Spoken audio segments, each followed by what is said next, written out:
سلامونه وخت مو په خیر د زیرو نیوز د درویشت رسنیو سپورټي خبرونو ته ښه راغلاست.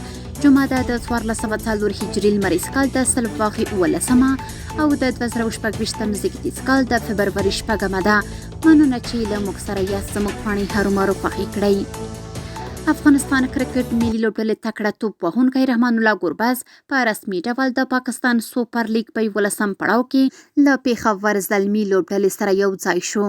د پېښور زلمي لوبډلې مشر جاوید افریدي هیله څرګنده کړې چې د هغه په راتګ سره به د دوی لوبډله نوره هم وځلیږي. د اولمپیک بدني روزنې او ورزش عمومي رئیس مولوي احمد الله وثیق له ملي پانګوال او د عزیزي شرکت له مشر میرویس عزیزي سره لیدلي. د لیدنې پر مهال مولوي احمد الله وثیق د ورزش په پرمختګ کې د ملي پانګوالو، تجارانو او خصوصي سکتور ملاتړ اړین بللی. عزیزي د ورزش ادارې عمومي رئیس ته ډاډ ورکړی چې په نږدې راتلونکي کې به د ورزشي لوبډلو مالي ملاتړ او د ورزشي ځایونو جوړولو په برخه کې همکاري څرګنده کړي. د هند د 19 کلنو څخه کم عمره کرکټ لوبډلې د شپږم ځل لپاره د 19 کلنو کرکټ نړیوال جام اتلولي خپله کړه.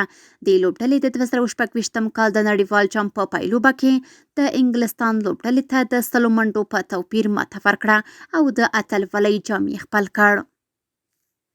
او د نړیوال سپورټ له ډګره وروستی خبر همدا چې د شل ورځو سیالیو نړیوال جام سیالۍ سبا شنبه د هند او سریلانکا په ګډ کوربتوب پیلېږي.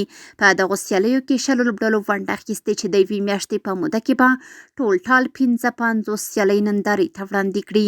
د دې سیالیو په لومړۍ ورځ سبا 3 سیالۍ په پام کې نیول شوې چې لومړی یې د پاکستان او نیدرلینډ ترمنځ په سریلانکا او 2 نورې یې د هند په کوربتوب ترسره کیږي.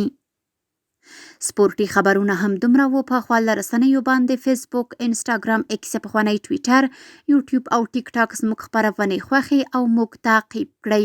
ادرس یې زیرو نیوز 24 تر سبانۍ خپرونې د الله پامان.